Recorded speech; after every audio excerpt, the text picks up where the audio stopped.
मौत का मेला। वो चारों मेक्सिको के एक देही इलाके में छोटे मगर साफ सुथरे होटल में चाय और गरम गरम मूंगफलियों से खूब इंसाफ कर रहे थे। शाम के गहरे साए आहिस्ता आहिस्ता फैलते जा रहे थे। जैक, क्रिस्टी, माइकल और रोजी यूनिवर्सिटी के तीसरे साल में थे, मगर इनके दरमियान दोस्ती से बढ़कर मोहब्बत का रिश्ता था। मुख्तलिफ इलाकों और मुख्तलिफ ख़ानदानों से थे, मगर जहाँ भी जाते ऐसा मालूम होता कि एक ही ख़ानदान से हैं। किसी एक को भी ज़रा सी तकलीफ़ हो जाती तो तीनों इसकी तकलीफ़ को बराबर महसूस करते। जैक एडवेंचर पसंद बंदा था। जैक इन तमाम एडवेंचर में माइकल, रोजी और क्रिस्टी भी इसके साथ साथ होते थे और हमेशा ही खूब लुत्फ अंदोज हुआ करते। इस मर्तबा भी जैक ही इन तीनों को अपने साथ मेक्सिको के उस देही इलाके में लाया था और वो सब हमेशा की तरह पुरजोश थे। तो प्यारे जैक, क्या अब तुम हमें बताओगे कि यहाँ इस देहात में भला कैसा एडवेंचर? मूंगफली का दाना मुंह में डालते हुए वो हल्का सा मुस्कुरा दिया। अरे रोजी, तुम हमेशा से ही जल्दबाजी करती हो। अब जब हम यहाँ आ ही गए हैं तो तुम्हें मैं बता भी दूंगा कि इस बार क्या करने वाले हैं हम। जैक की इस बात ने सबको एक मर्तबा फिर तजस्सुस की एक लहर दौड़ा दी। ये भला क्या बात हुई जैक? तुम अब तंग कर रहे हो हमें कुछ ना बताकर। क्रिस्टी, जो काफी देर से खामोश बैठी थी, बोल पड़ी। अब माइकल ने भी लुकमा देना अपना फर्ज समझा। जैक, अब तुम बताते हो या मैं 2-3 लगा दूं तुम्हें? इस पर जैक ने मसनूई खौफजदा चेहरा बनाया और बोल पड़ा, नहीं नहीं माइकल, प्लीज ये जुल्म मत करना। हम सब जानते हैं कि तुम एक बॉडी बिल्डर हो। अब इसका सबूत मत दो प्लीज। प्लीज, हमें तुम पर यकीन है मेरे दोस्त। इस पर सब कहका लगाए बिना रह न सके। अब जैक फिर गोया हुआ। देखो मेरे जिगर के टुकड़ों, हमेशा मैं तुम सब को ऐसी जगहों पर ले जाता रहता हूँ जहाँ कमो बेशतर सब लोग ही जाते हैं, मगर आज हम एक ऐसी जगह पर आए हैं जहाँ अमूमन लोग आने से डरते हैं। मैंने अपने एक जानने वाले से सुना है कि मेक्सिको के इस देही इलाके में हर साल एक मेला लगता है, लेकिन वो मेला आम मेला नहीं। हर साल वहाँ किसी न किसी की मौत हो जाती है और उसकी वजह मैंने सुनी है। वो बड़ी ही अजीब और हंसाने वाली है। वो ये कि अहमक लोगों का कहना है कि मेले में एक बोने जोकर की रूह फिरती है, जो मौका मिलने पर किसी तन्हा जगह पर लोगों का काम तमाम कर देती है। है ना हंसने वाली बात? मैं बस इस बोने को देखना चाहता हूँ। भला एक बोना कैसे हर साल लोगों का कत्ल कर सकता है। वो तीनों हक्का बक्का जैक के मुंह को तक रहे थे कि क्रिस्टी ने अचानक कहा, आर यू मैड? तुम हमें एक ऐसी जगह लेकर जा रहे हो जहां जिंदगी की भी कोई गारंटी नहीं। अरे तुम लड़कियां भी ना सब की सब डरपोक हो जाती हो। पागल, ये जिन बूद और रूह कुछ नहीं होती। मुझे 100% यकीन है कि ये कत्ल का मामला जरूर किसी इंसान की साजिश है, जो ये सब करके लोगों के दिल में डर पैदा कर रहा है। अगर हम इसका पता लगा लेते हैं और इस पुरस्रार बात का राज मालूम कर लेते हैं तो सोचो हमें कितनी शोहरत मिलेगी, और मुझे पूरा यकीन है कि हम ज़रूर पता लगा लेंगे। क्रिस्टी और रोजी ना चाहते हुए भी मान गईं। वो चारों 8 घंटे का सफ़र करते हुए इतनी सर्दी में मेक्सिको के उस देही इलाके तक आए थे, और अब बगैर मेला देखे वापस लौट जाते, ये तो नामुमकिन था। जैक ने एक शख्स को बुलाया और उसे बिल अदा करने का कहने लगा। अच्छा, क्या आप बता सकते हैं कि यहाँ लगने वाला सालाना मेला कब शुरू होगा? ये सुनते ही उस शख्स का रंग फक हो गया। वो मौत का मेला है बेटा, मत जाओ वहाँ, वरना तुम भी मारे जाओगे। अरे अंकल, हम बहुत दूर से आए हैं यहाँ मेला देखने के लिए। अब आप हमें ना बताकर कैसी मेहमान नवाजी कर रहे हैं? भला हमें कोई डर नहीं, आप प्लीज बता दें कि मेला कब और कहाँ शुरू होगा।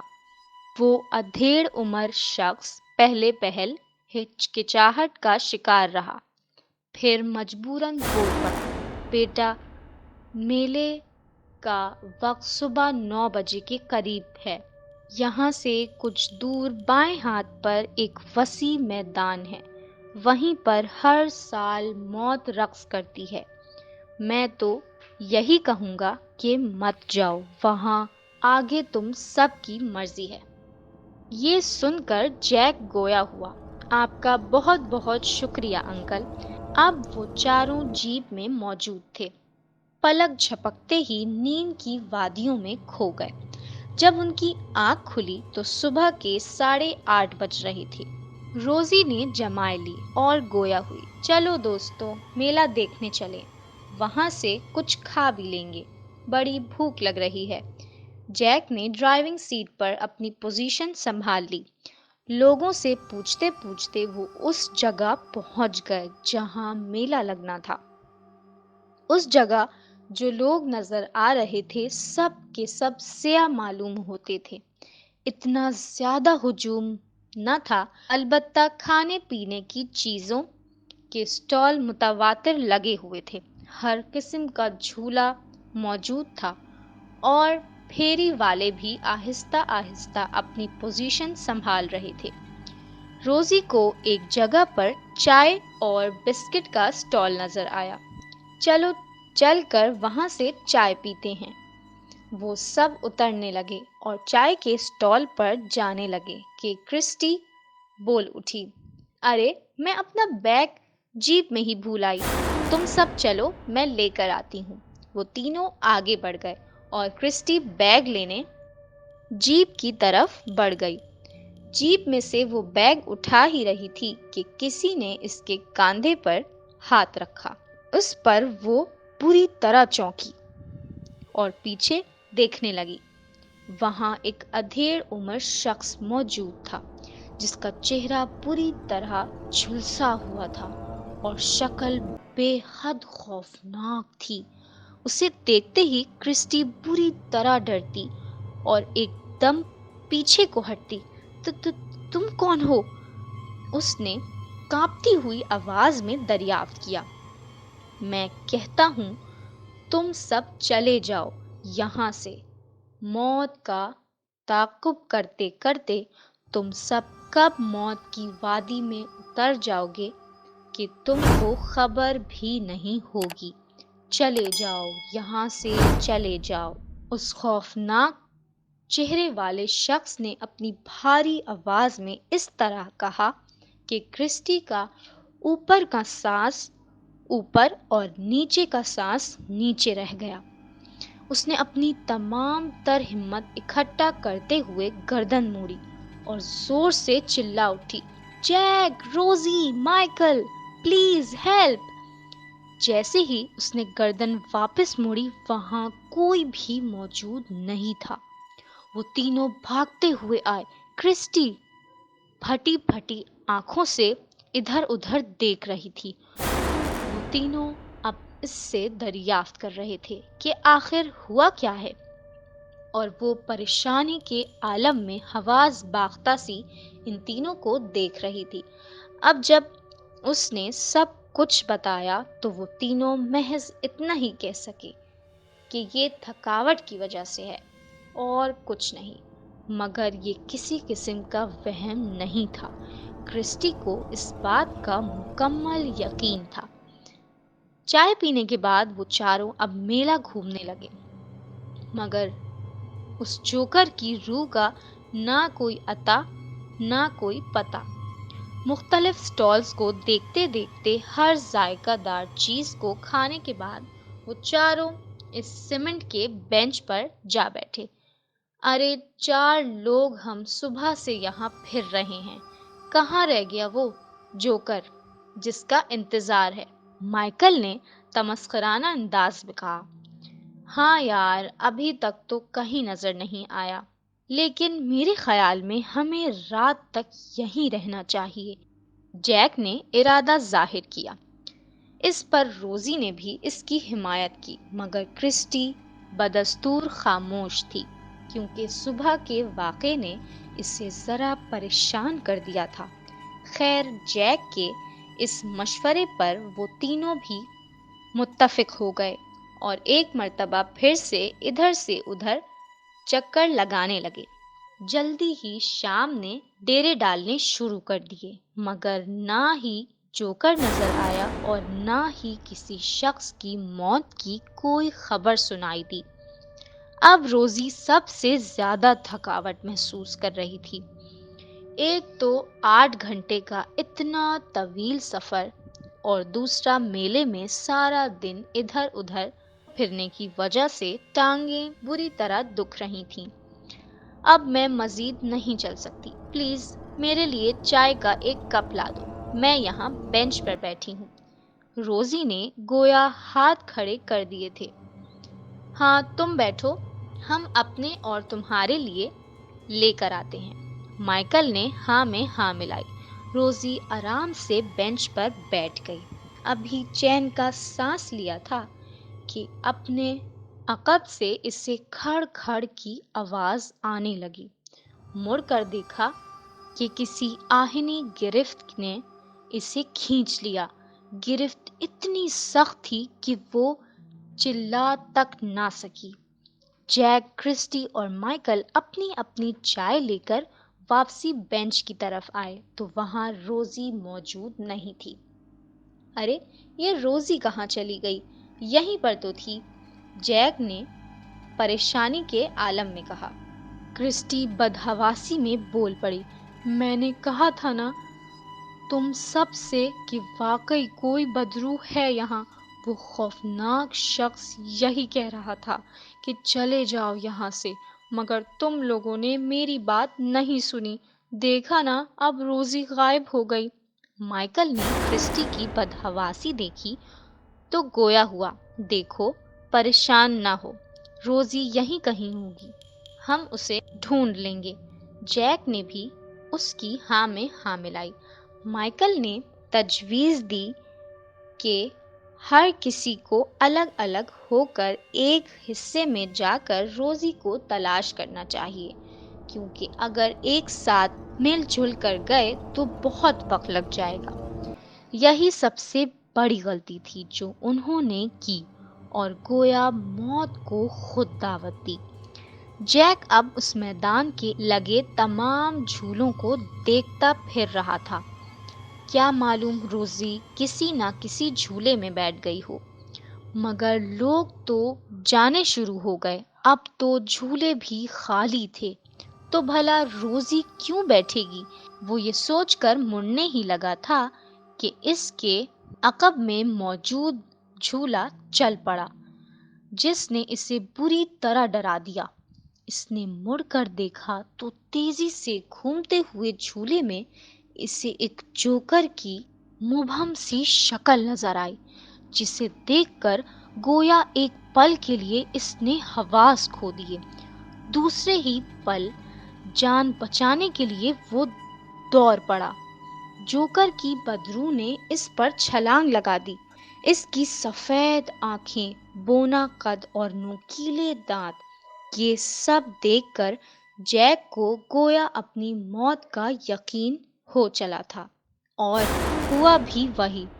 جوکر نے اپنے نوکیلے دانت اس کی شہ رگ میں پیوست کر دیے اور چند ہی ساتوں میں جیک ٹھنڈا پڑ گیا۔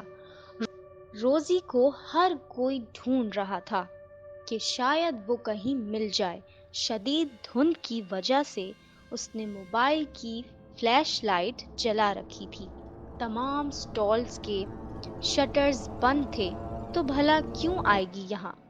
وہ یہ سوچ کر مڑنے لگا کہ اسے اپنی پنڈلی میں کسی نوکیلی چیز کی چبھن محسوس ہوئی۔ اس نے فلیش لائٹ کا رخ نیچے کر کے دیکھا تو بھوکلا سا گیا۔ ایک بونا جوکر اس کی پنڈلی سے خون چوس رہا تھا، اور حد یہ کہ اس کے لمبے دانت اب مائیکل کی پنڈلی کی ہڈی تک پہنچ گئے تھے۔ درد کی ایک شدید لہر اٹھی اور مائیکل بل کھاتا ہوا زمین پر آ رہا۔ چند ہی لمحوں میں بونے نے اس کا کام بھی تمام کر دیا۔ جیک، روزی اور مائیکل وہ سب بونے کے شکار بن گئے۔ اس بات سے بے خبر کرسٹی ڈرتی کانپتی اس میدان میں روزی کو آواز دیتی ہوئی آگے بڑھ رہی تھی۔ موبائل کی فلیش لائٹ اس نے آن کر رکھی تھی۔ دور ایک درخت کے نیچے اسے ایک ٹائر کا جھولا نظر آیا جس پر غالباً کوئی جھول رہا تھا۔ روزی، کیا یہ تم ہو؟ روزی، جواب دو نا پلیز، کیا یہ تم ہو؟ وہ متواتر آگے کی طرف بڑھ رہی تھی کہ جب قریب پہنچی تو وہی بونا ٹائر کے اس جھولے میں جھول رہا تھا۔ کرسٹی ہیجانی کیفیت میں چلانے لگی۔ فلیش لائٹ کی روشنی میں بونے کی سفید آنکھیں چمک رہی تھیں کہ اس نے اپنا منہ کھولا۔ وہ سب مارے گئے؟ مار دیا تم نے ان سب کو؟ ہاں کرسٹی، اب تمہاری باری۔ یہ سننا تھا کہ کرسٹی نے اندھا دھند بھاگنا شروع کر دیا۔ جیپ چند قدموں کے فاصلے پر موجود تھی۔ کرسٹی کو گویا امید کی ایک کرن نظر آئی۔ اس نے جیپ میدان سے باہر نکالی اور اسے دوڑانے لگی۔ نہ جانے کس کیفیت میں وہ شہر کی حدود تک پہنچی۔ ایک ہوٹل کے نزدیک اس نے جیپ کا دروازہ کھولا اور دھڑام سے زمین پر گر پڑی۔ کرسٹی کی قسمت اچھی تھی کہ وہ بچ گئی، مگر اس واقعے نے اس کے دماغ پر بہت برا اثر چھوڑا تھا کہ اسے پاگل خانے میں داخل کرا دیا تھا۔ اس واقعے کے بعد اس میدان کو حکومت نے ہمیشہ کے لیے سیل کر دیا تھا۔ کہا جاتا ہے کہ اس میدان کو سیل کر دینے کی وجہ سے وہاں کوئی نہیں جاتا، مگر رات کو وہاں سے عجیب و غریب اور دل دہلانے والی آوازیں سنائی دیتی ہیں۔ مزید یہ کہ اب بھی وہاں بونے کی بدبو گھومتی نظر آتی ہے۔